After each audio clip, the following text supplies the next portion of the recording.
Hello friends, morning blog part 2 आ गया है और इसमें बनाया मैंने हरे चने का निमोना, जो कि मैंने निमोना मिक्सर में पीसा। उसके बाद मिक्सर की पत्ती टूट गई। फिर इसके बाद मैंने इसका मसाला सिलबट्टे पे तैयार कर लिया था।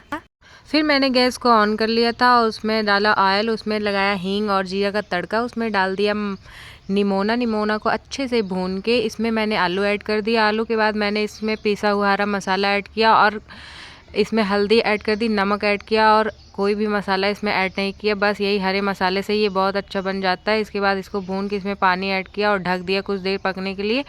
कुछ देर बाद इसको मैंने खोला और इसमें डाला टमाटर, और टमाटर डाल के मैंने इसमें कसूरी मेथी डाल के इसको चलाया और ये तैयार हो गया, बन के रेडी हो गया। इसके बाद मैंने बनाई रोटी। रोटी बनाने के लिए मैंने आटे को गूंद लिया था और फटाफट से गर्मा गर्म रोटी बनाई। निमोना बहुत ही अच्छा बन के रेडी हुआ था।